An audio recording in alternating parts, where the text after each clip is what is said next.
And hey everybody, welcome to Chiustream.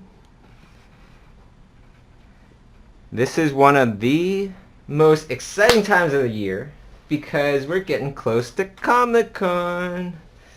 One of my favorite events, of course. We'll talk about that a little bit later and how much importance it was in the career of our and the success of our studio. You know, it really all started from Comic-Con. But for all of you there out there that are just tuning in for the very first time, this is what I call the Chiu stream, because my last name is Chiu, and I thought it was clever at the time. But pretty much what we do here is, there's always a lot of things that I always wondered about starting off in the industry, and even now, and experiencing all the things that we get to experience, or fortunate enough to experience. I want to give back a little, so this is our opportunity to, or my opportunity to give back a bit and share my own experiences. And, hopefully that'll affect people in a positive way. Hopefully you'll be able to use it as well to help guide your success. And I have a link here, bit.do/Chiustream. That will lead you to the Chiustream fan page. And from there, the very first post, you can type in your questions, okay? If you type in your questions, I will answer them live here as I'm drawing for you guys. As soon as I'm done drawing, as soon as the hour is over, I'll actually give this drawing out there to somebody that shared that the very first post on this link. This link will link you to the fan page on Facebook. So yeah, let's get going. One thing I want to mention was I've been talking about this contest that Sketchbook Express has been doing, Autodesk Sketchbook Express. I'm a very big supporter of what they do because they're awesome people, and it's a great, inexpensive program that I started using from the beginning, from Sketchbook 1. It's wonderful for sketching.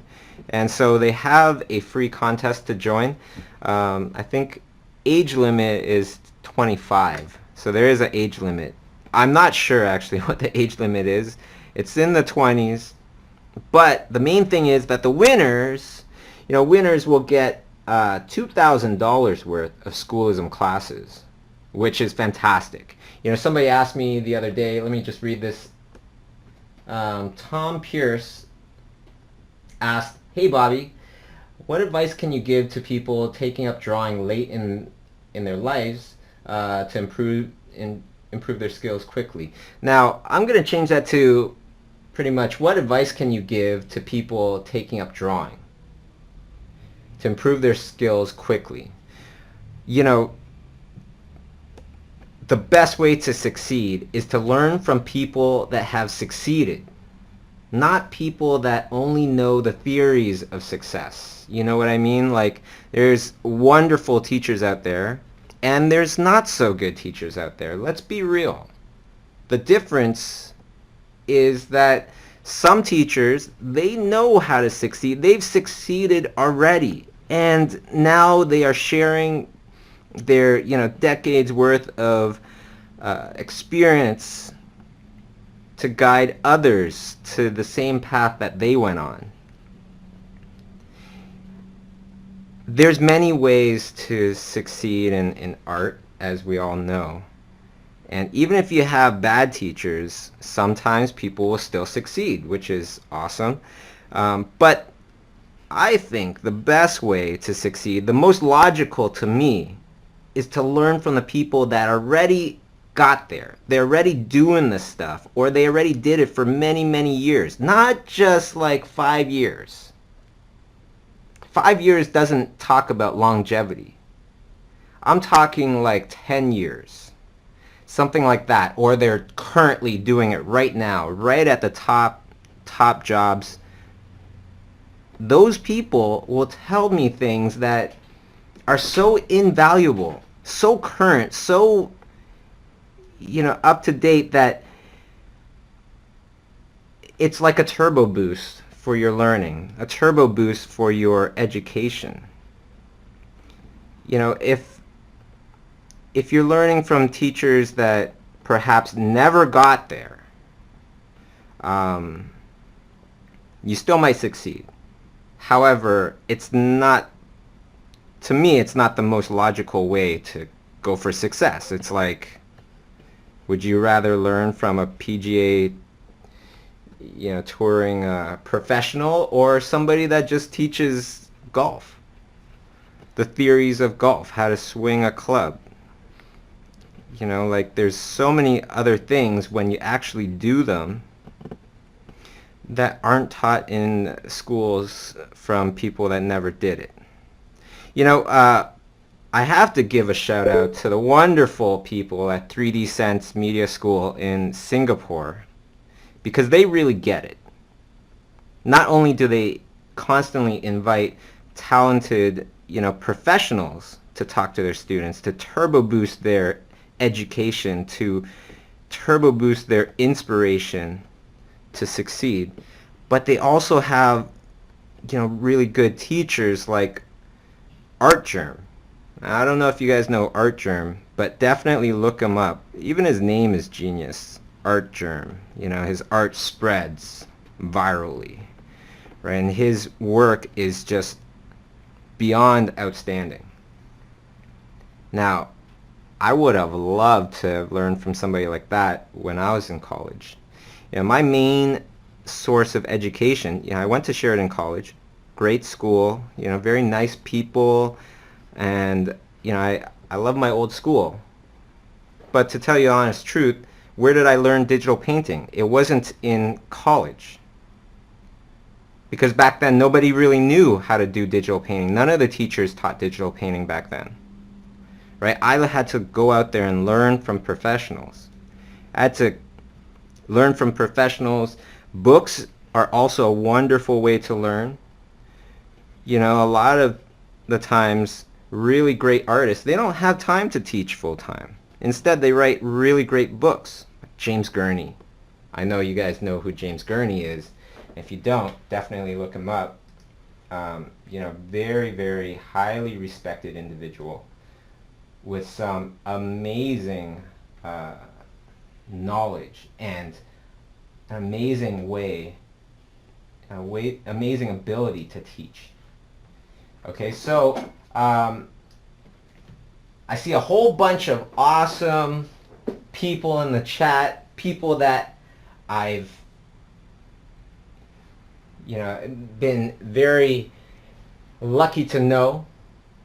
And one of the great things that I like to do is give some shout outs to the people out there that are watching live, that are constantly online, on the stream, getting ready to get pumped to amp up their art when they really don't have to. These are the people that I feel have the personality that it takes to become a great teacher or a great artist, in general. So let me give a couple shout outs to those people out there. I see a whole bunch from the old in-house workshop crew. Got Wykit from Malaysia, Shren from Singapore. There's Mika from Italy. So why don't you, go ahead and shout out where you're from, and I'll give you a couple shout outs here live, all right? Brad from Toronto, Anna from Austria, Malaysia, New Hampshire, always New Hampshire in the house, right on. Mexico, Portugal, Brazil, Portugal, Italy, Belgium, Dallas, Sweden, New York City, Belgium, Hong Kong, Bulgaria, UK, Atlanta, Germany. Right on, everybody. So let's see, what are we going to paint here? Figure I'd paint a little creature riding on another little creature.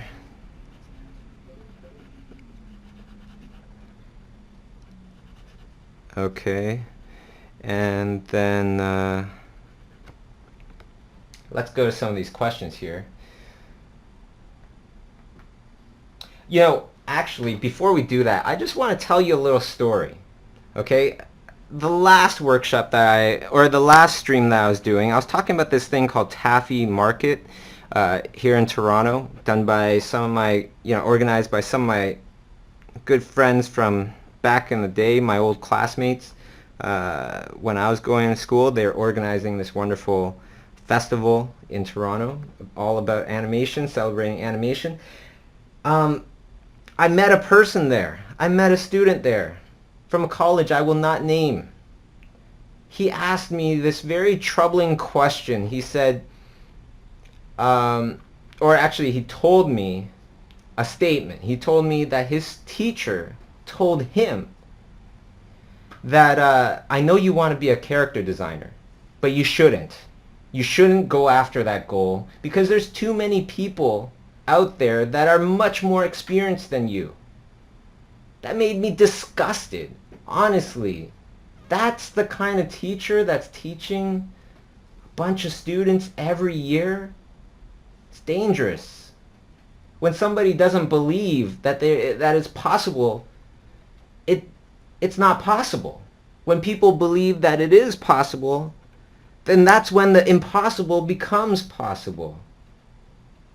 I'll tell you, like, when I started, people didn't believe that I should try to go after these top jobs. They said, you know what, you need to start from the bottom. You need to start from designing props. Then you can design, hopefully, background characters. And then after many years, perhaps you can do a main character or so, and all this stuff. Well, that's like aiming for the bottom, isn't it? That's like you're actually aiming to start at the very bottom. I think that's the most ridiculous thing ever. If, I'm going to aim for number one. I don't care what anybody says. I'm going to aim for the number one job. And that's exactly what I did. And, did I get it? No. Then what would happen is I would aim for the number two job. And number three, and so on. Wherever I end up starting, at least that's not going to be dead last. Why I never understood the concept of working from the bottom up, aiming for the bottom. So, to that teacher out there, if you can hear me, I think you're doing a bad job.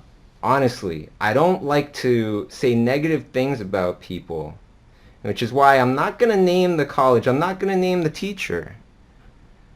But what you're teaching, obviously, I know that you've never made it to the top. Because that doesn't make sense. People at the top never would think that, oh, I shouldn't go for these top jobs.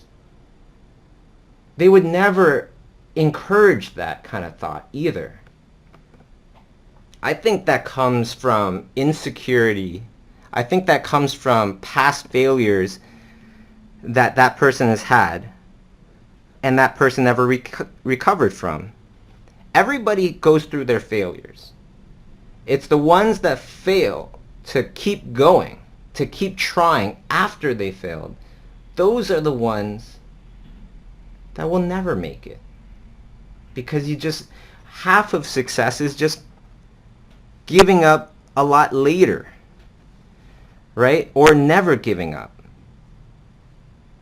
That's what it's about. So for that student that asked me this, man, I took him aside and I talked to him for a while, trying to correct what this teacher has kind of brainwashed him to think.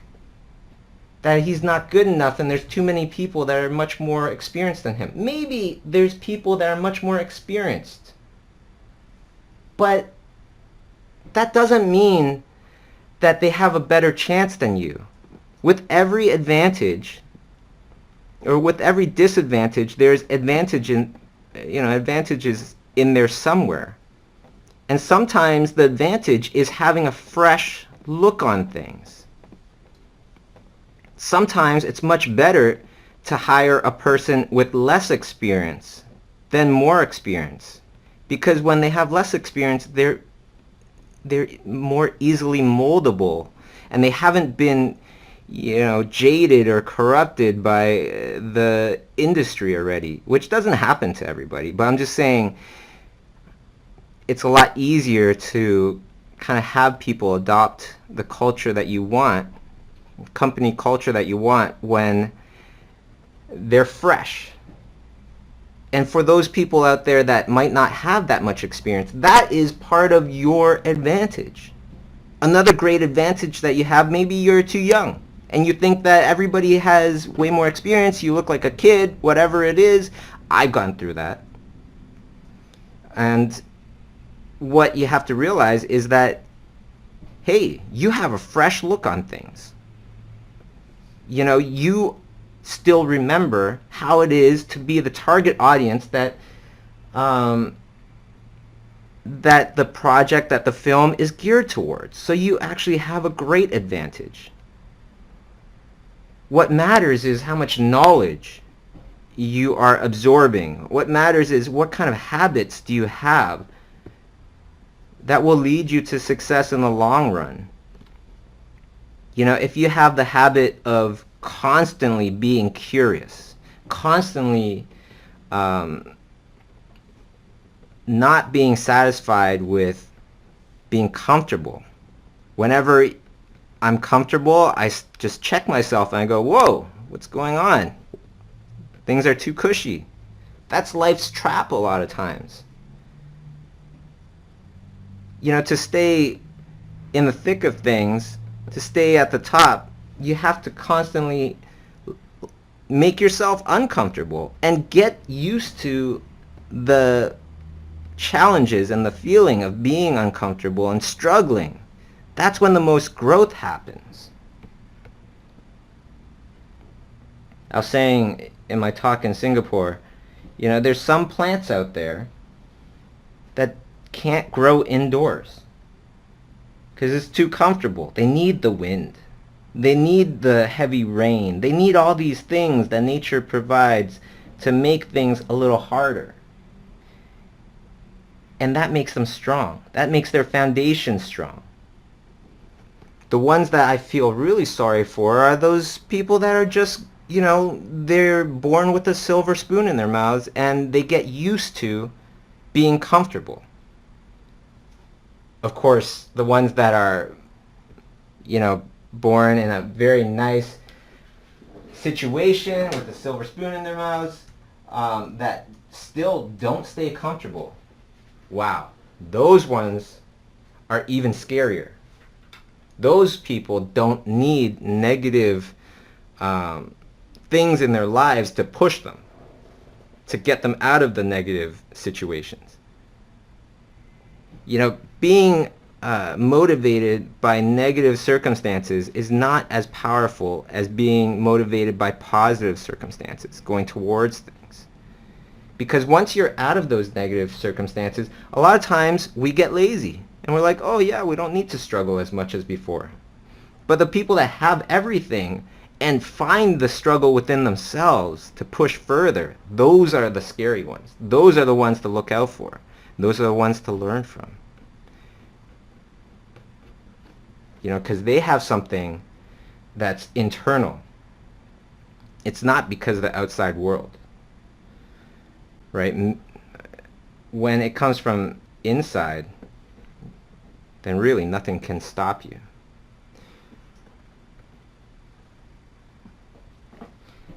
Let's go to another question here. I was wondering if you could give me some advice on getting good critiques online, not necessarily just positive criticism, but criticism in general. I sometimes find it hard to get constructive feedback.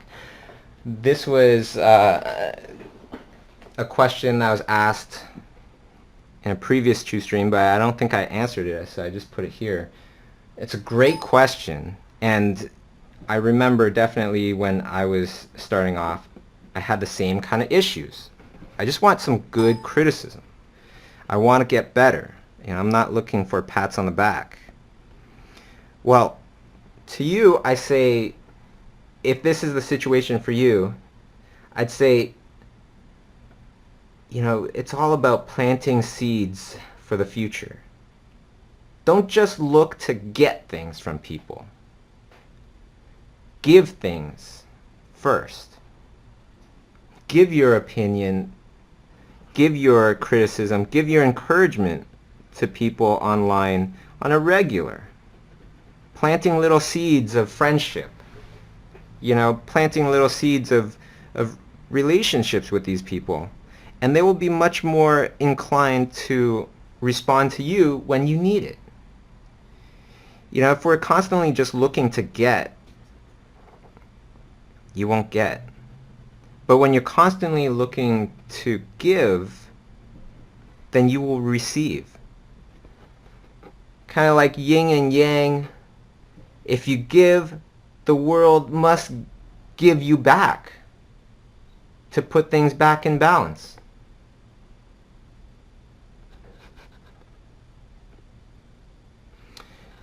Okay.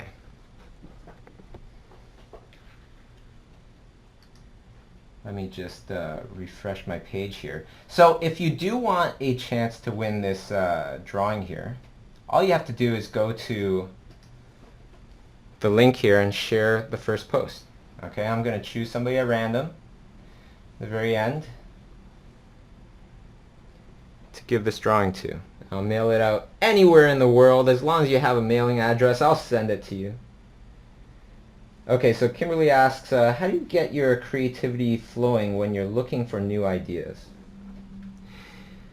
If I'm looking for a specific idea, first thing to do is to kind of fill up your library. Fill up your mental library of information. So, for example, if I know that I need some ideas for some underwater movie, then I'll start looking at a lot of underwater stuff. National Geographic shows and things like that. And just start filling up my brain, start sketching all the time from all these different things, and just building up my library. You can't write a good book if you don't have books in your library. You know what I mean? If you're just starting from scratch, if you're just kind of creating things without learning what other people did, then you can't really stand on the shoulders of giants. Like that expression, standing on the shoulder of giants, learning from what other people learned and taking it even further. It's much harder to do something significantly cool or awesome or, really good without learning how everybody else did things. It might seem like a big kind of, oh man, I don't have time for that, but you're actually saving time. Because when you learn something, it might have taken the first person years, maybe decades to learn the things that they do. But the best kind of discoveries of knowledge takes years to develop and minutes to explain to somebody else. That's how come we could all kind of learn about all these very complex things, theory of relativity and all these things, in high school, when it took a genius to come up with it.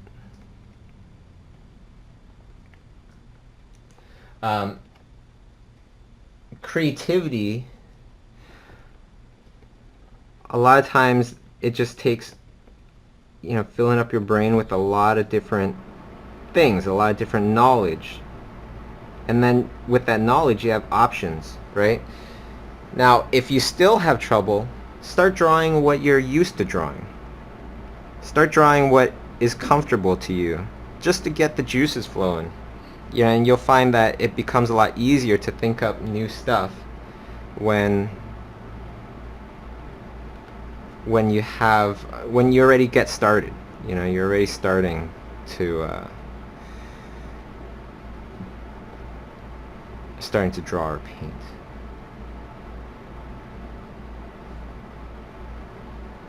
Okay, here's a great question. And again, if you have any questions, just post them on the first post. If you type in bit.do/Chiustream, just type in your questions there. I'll be happy to answer them. Hal asks this great question, which is, what do you think are the biggest worries of art directors when hiring new artists? I think my biggest worry when just hiring artists, because that's what I do a lot of times, one is their personality. Because I have a comfortable thing going here, a nice thing going here. You know, not too comfortable, because, you know, you need the challenges of life and everything. But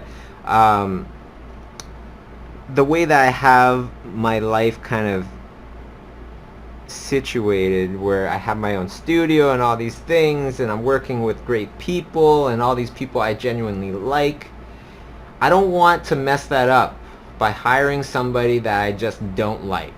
Because one rotten apple kind of ruins the day, you know, ruins the bunch. So what does that mean though, personality wise? You know, I don't want to work with anybody that's full of themselves. I don't like to work with egomaniacs. You know, even though I'm, you know, on these streams telling you my opinion about things, I'm not trying to tell you that this is the be-all end-all. This is how you must do it. This is just my opinion. I have no, you know, I don't believe that what I'm saying is the ultimate way to do things. But I do believe that it's important to see how different people do things, and you use your own common sense to see, does that sound right? You know, does that make sense to me? If it does, then I'll adopt it. If it doesn't, I won't adopt it. And that's what I would suggest to you guys. You know, if you feel like what I'm saying doesn't make sense, then totally don't do it. It's just that it worked for me, and that's why I want to share these things with you. Okay, so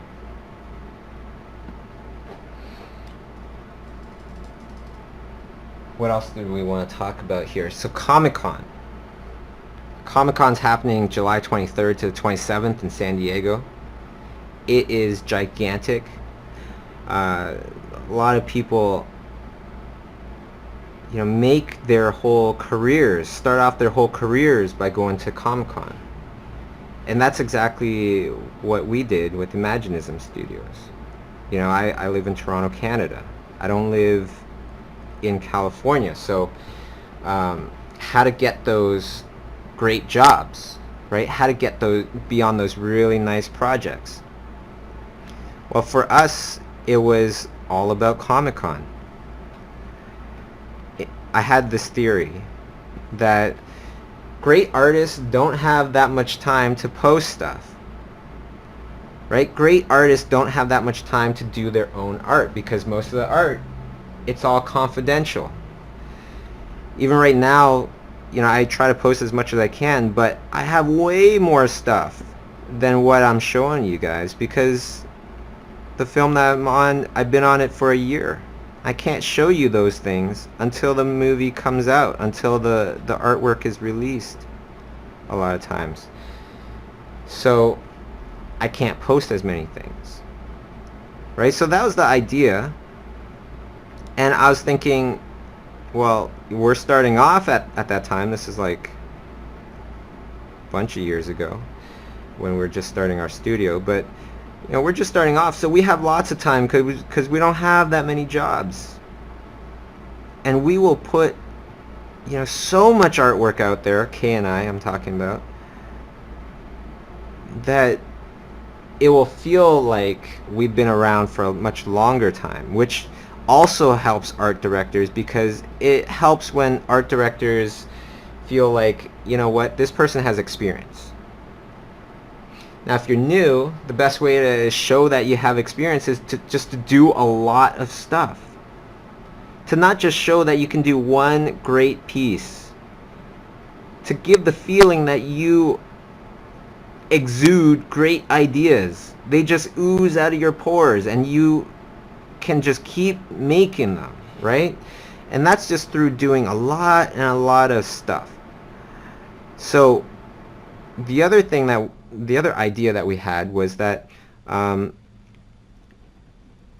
great artists can, they only put out a book once a year, maybe once every 2 years, something like that. Well, we don't have a job yet, so we'll put out a new book every 3 months. That was the plan in the beginning. It takes strategy, right? So we put out a book every 3 months, aiming for San Diego Comic-Con. By the time we got there, the idea was to have 4 books. 4 books out, which will look like we've been around for a minimum of 4 years, perhaps even more, right?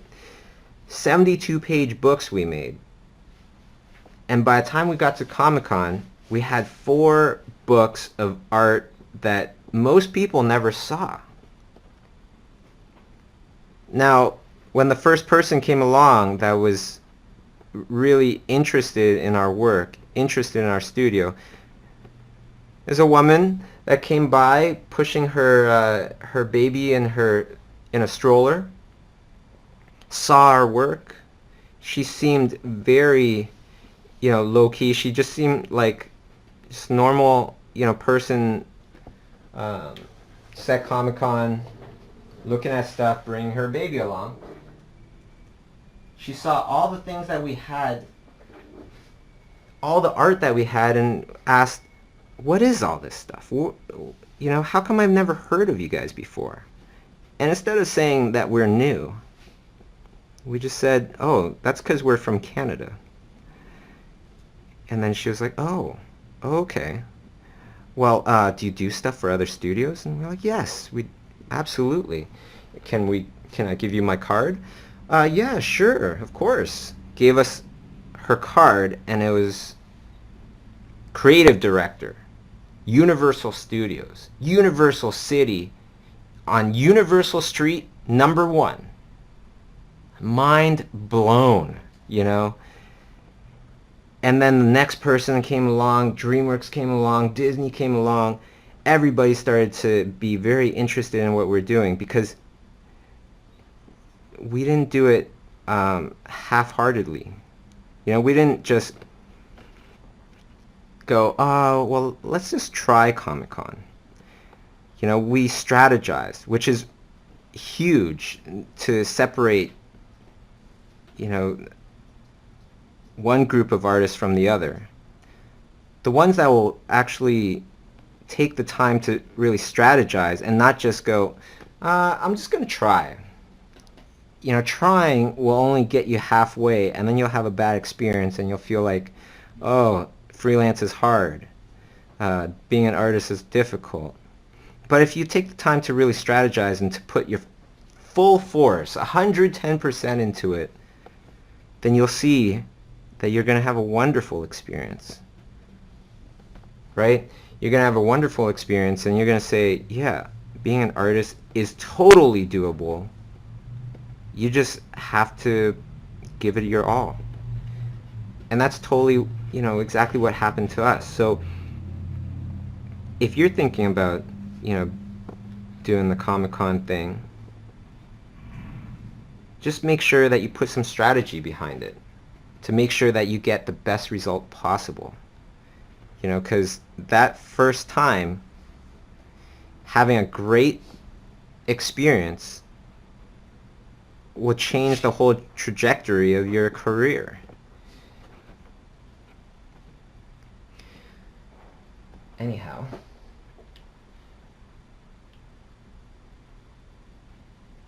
somebody's asking, I think in the chats, how much is a table at Comic-Con?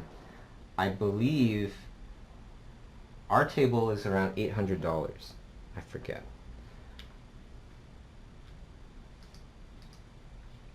Oh, somebody's asking, okay, there's a bunch more questions here. Let me get to them.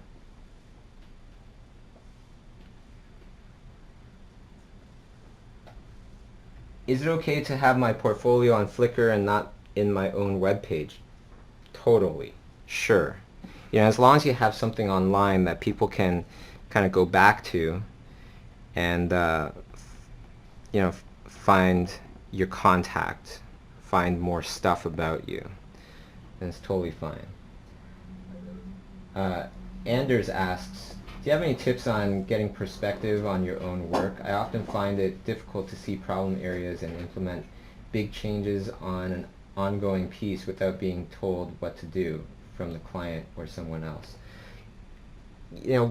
Create a nice network. I'm a firm believer that you don't want to do everything by yourself. You could, but it's much more powerful if you can find like-minded individuals that kind of they believe in the same kind of things that you believe, and team up with them. Form a little group that you can bounce ideas off of. Like our in-house workshop, even after the workshop, a lot of the artists that attend will still post stuff on the group page, their newest projects and things like that, and have the people on the workshop comment. And a lot of times I see that it's very useful. And it's not only just encouraging, but it's a great way to get a second opinion about a lot of things.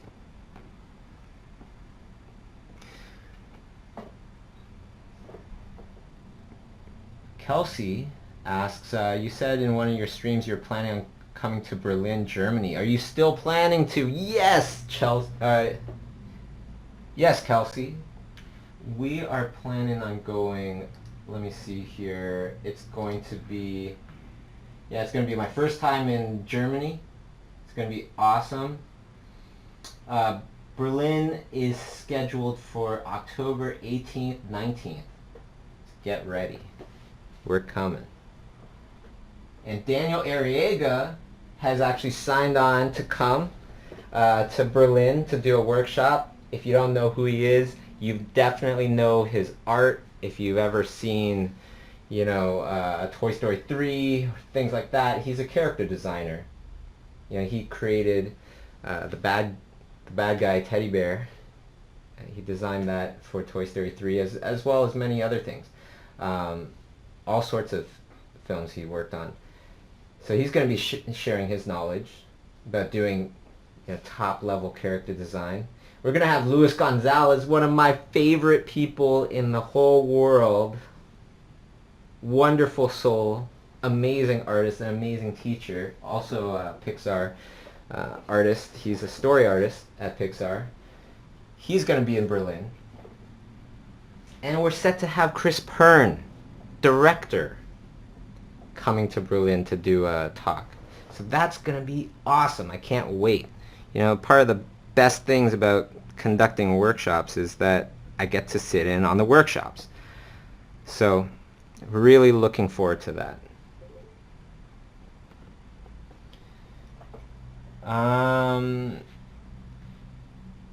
Will you be doing any animation, games, or vinyl toys in the future? Yes, I would. I'm looking to do actual physical things in the future. One of my ultimate dreams is to create real-looking creatures. Just like real-looking creatures. I don't know if they'd be vinyl or whatever, but just nice looking like statue kind of things of real looking creatures. I think that would be so much fun instead of just having it on paper. So I'm looking forward to that. As well as some other things. I can't really announce it right now, but there's some really cool things happening in the weeks to come that I'll be sharing with you guys. Another thing, actually, let me just give you kind of like the schedule of these workshops, because I know a lot of people are living in all sorts of different places. These are pretty much like 99% for sure. Okay? Montreal, Schoolism Live, September 20th to 21st. That is pretty much for sure. Nathan Fowkes is going to be teaching 2 workshops there, designing environments and color and light. Dude is the model teacher. Not only is he at the top of his game, but he is such an incredible teacher that he just blows everybody away. Professionals, students, definitely worth going to. Then we're going to APE in San Francisco, so October 6th, after the APE convention, we're going to be doing a workshop there. Tickets are not for sale yet. That's why you guys are getting like the, you know, the advanced information. That's going to be crazy good, because that's going to have Daniel Arriaga from Pixar. That's going to have Brenda Chapman, co-director of Brave, co-director of Prince of Egypt.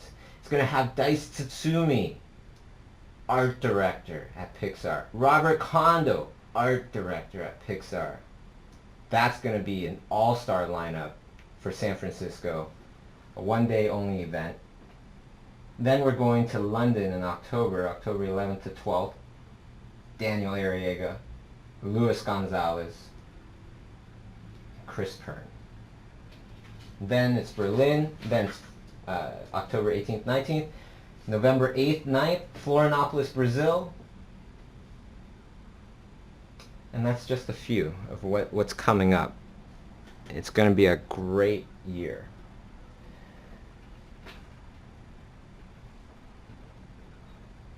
Let's see what other kinds of questions there might be. There's about 15 minutes left. All you need to do is, you know, share the post here on Facebook, bit.do/Chiustream. And if you share the post, then you have a chance to win. Right now there's about 40 shares, so very good opportunity for a lot of people. Okay, this is from David. I was wondering what could be some good exercises or suggestions to improve or expand upon texture. You know, just studying. Take a look at real texture, see how you can break it down into, you know, a method of painting it. Looking at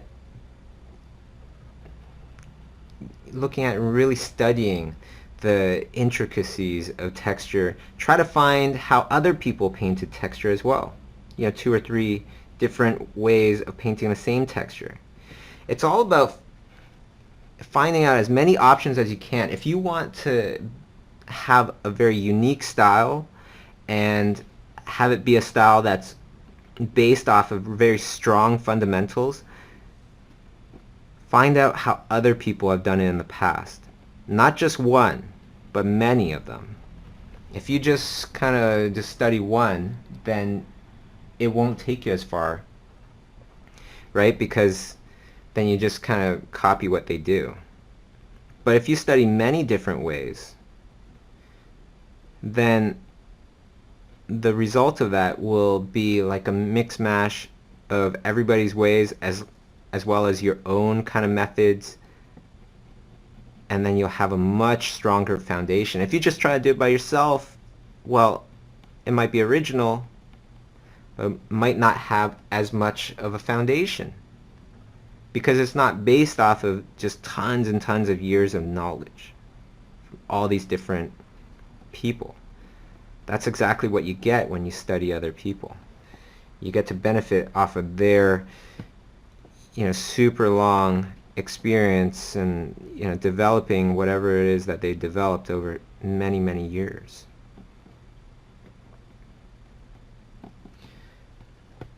Let's see here. So Vico asks, it seems you have a lot of contacts who have worked or still work at Pixar. I don't know, or I don't remember you mentioning it in your stream, but have you ever done any work for Pixar? Sadly, no. You know, right now I'm working in live action, which, you know, I love it, but also I am a huge admirer of animated films. So yeah, naturally I gravitate towards the best people. Not everyone is from Pixar, but many of them are. So I guess that's why I have a lot of friends at Pixar. Luciana asks, how do you deal with clients who suddenly assume an aggressive position when you talk about payment contracts? I guess the best way to do that is to see what you can do, what you can change about your approach. The best advice I could give you is that genuinely try to become interested in what they do. Try to become interested in them. And hopefully through that you can develop a nice relationship. I don't really have problems with that, because a lot of people that I work with, they become my friends. I like working with friends. I like working with people I can call my friends, or people that I genuinely like. If you're just working and you're just like the worker, and you don't really have a relationship with them, then these kind of things can happen more often. I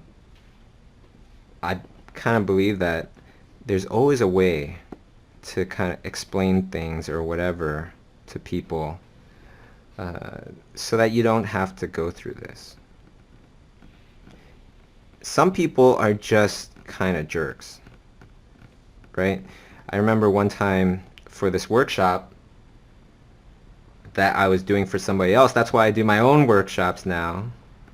I was invited to go to a workshop and they didn't want to pay me. Right? They didn't want to pay me, so it was a situation where I knew I didn't want to work with them ever again because they were kind of shady. So instead I said to them, you promised me this and this. It's in the email. All I want is just what you said you'd give me. If you don't, I'm freelance. I'm independent. And I will be happy to just be on a mission to make sure that everybody knows that you screwed me. And then after that, they pretty much were like, oh, okay, we don't need this. We promised him this. Let's just give it to him. And then everything was fine. But it is all in the delivery and all in the setup. So have those emails. I would rather correspond through emails, have it in hard copy, than just be on the phone and agree to something.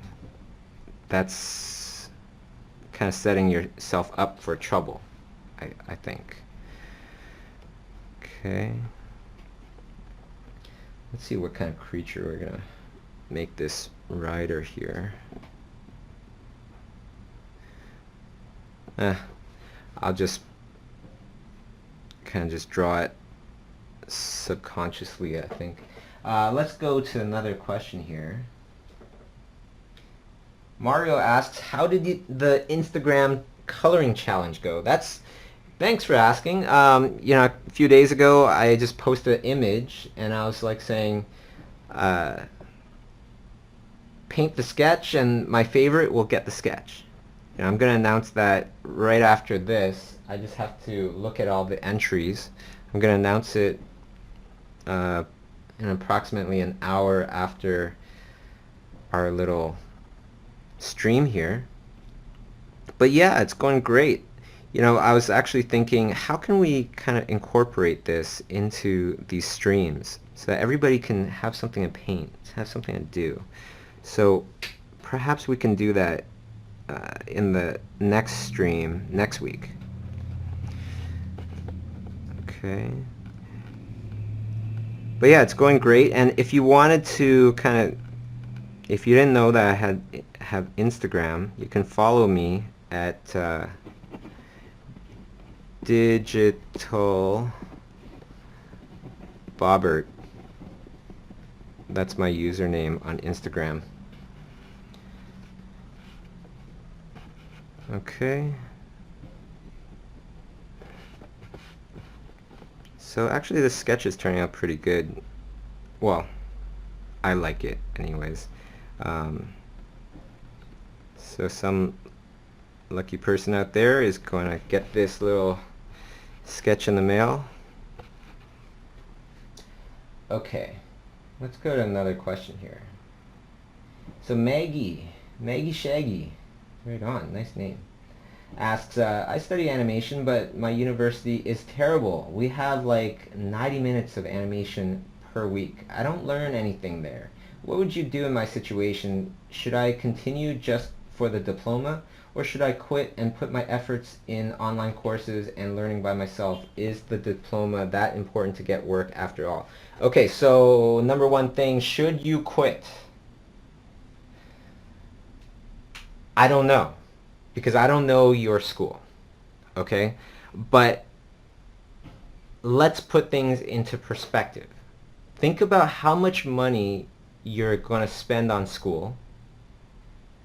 Say it's $100,000. Maybe it's $200,000, depending on the school that you're going to. Maybe it's $40,000. I don't know.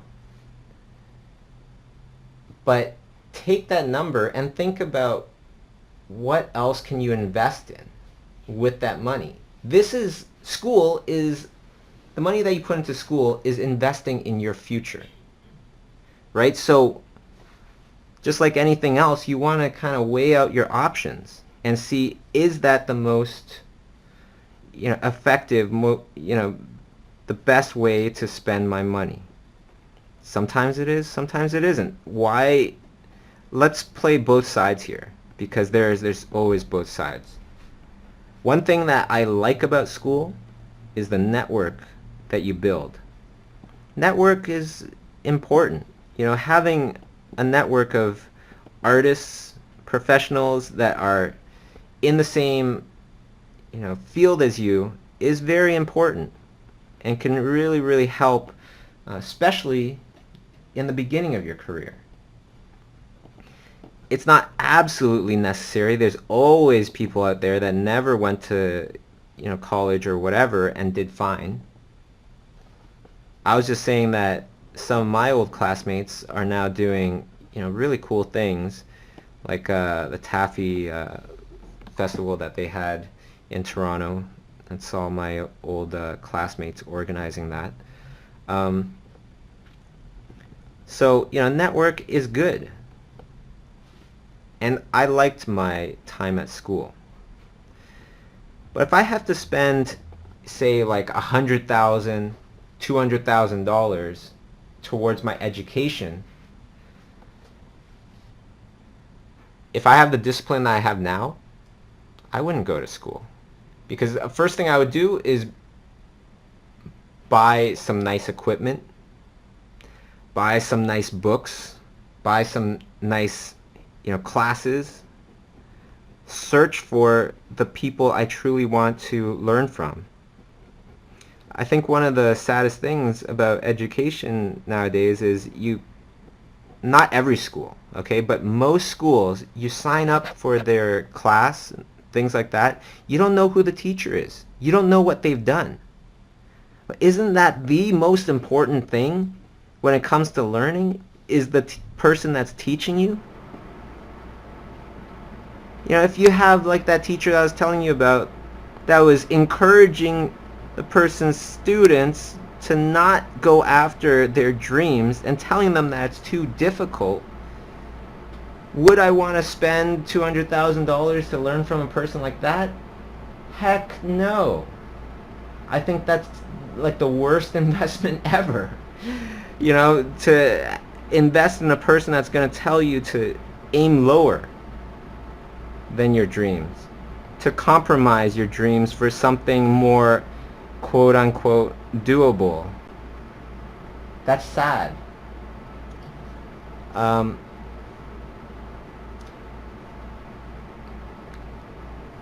if I was, if that was my money, I would look into how can I get to the people I truly want to learn from.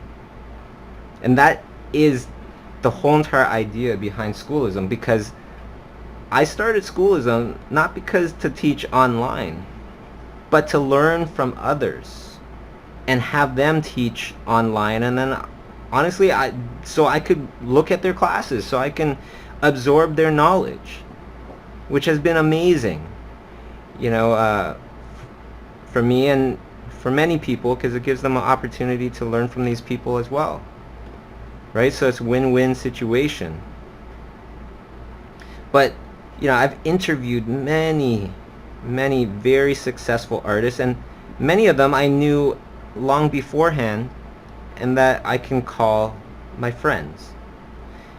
And something that all of these very successful people had in common was that they wouldn't take no for an answer. If they couldn't get the knowledge that they were looking for, they wouldn't stop there.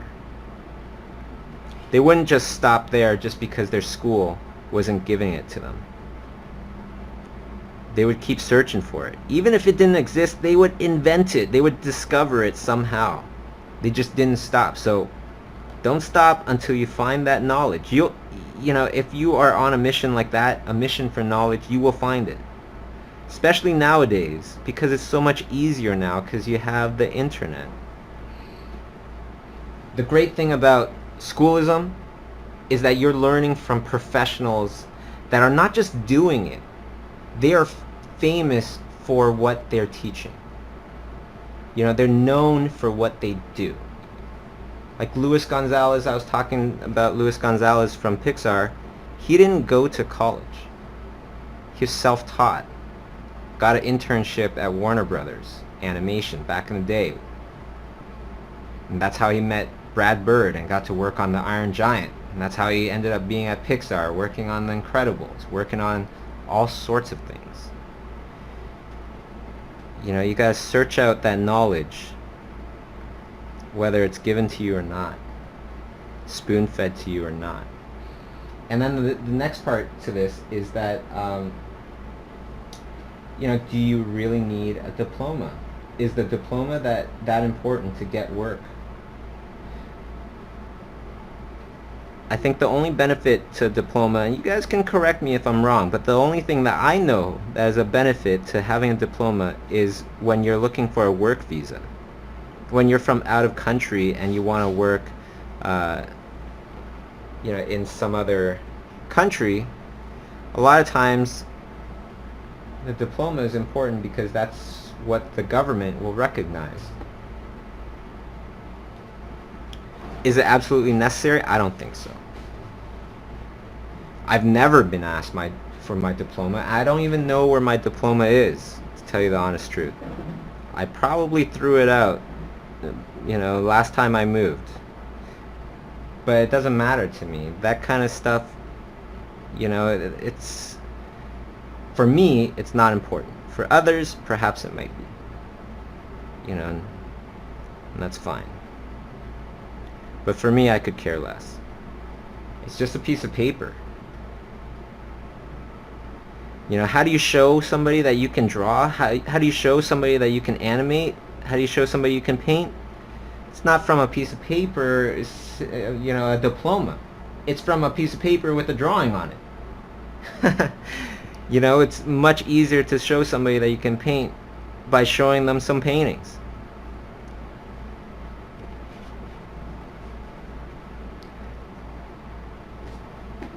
Okay, so I'm just going to finish this off.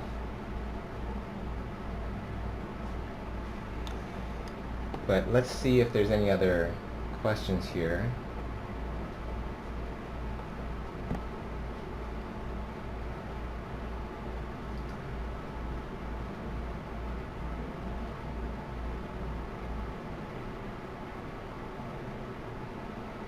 Let's see here. Still loading.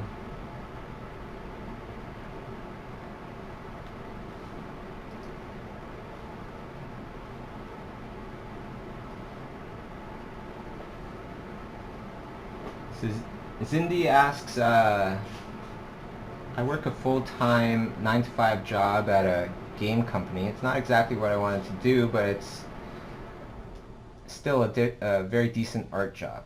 I find it hard to stare at the tablet and try to do more personal work after 8 hours of work in Photoshop. I also enjoy spending the valuable 2 or 3 hours personal hours at night with my family and fiance. I do sketches of ideas and characters sometimes, but I can't seem to find the energy and desire to finish them. Have you ever had this feeling that you are art out, like you have no more energy to do art? Do you have any suggestions? Yes, I've had that feeling. Yes, I have some suggestions. You know, I like waking up early. This morning I woke up at 3 a.m. That's not usual, but usually I wake up at maybe 5 a.m. and I do that on purpose. Why? Because I want to get up early before I have to do my studio work to work on my own stuff. Zindi, why give the best hours of the day to your job? Now, I'm not saying this because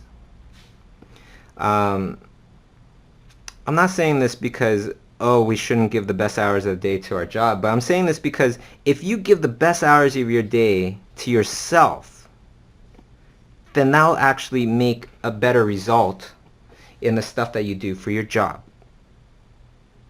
Because it keeps the love of art. You are constantly learning even more when you're doing your own art. Well, I guess it depends on what you're doing professionally. You could be learning a lot there as well. But if you're struggling like how you're saying that you're struggling, that's what I would do. Instead of thinking about doing art after my job and struggling with that, get up early. Struggle getting up early. And then once you do your own art. Don't worry about the things that you have to do for work, and just do your own art, and you're gonna feel much better about that. The other thing is, waking up early to do your own art, it starts off your day in such a great way because you know that you've done something that not a lot of people do. Not a lot of people have the willpower to do. And when you do something like that, you feel great about yourself. You'll feel much more confident in yourself, and therefore take you to higher heights. Okay, so there we go. There's a little pig racing kind of thing. We're going to do this again next week, so put it on your calendars. Same time, same channel. Hey, somebody out there has been posting these streams on their YouTube channel, which I found really helpful. Big shout out to whoever you are. It would be great if somebody can type that into the post on Facebook or the chat here, because I'd love to tweet about it. That person, I forget that person's name, but that person is doing a wonderful thing, I feel. So let me know what that address is, and I want to tweet it out and stuff. Okay? So with all that in mind, let's go to the shares. Okay, I'm going to pick somebody at random. Gonna make sure all the shares load up first.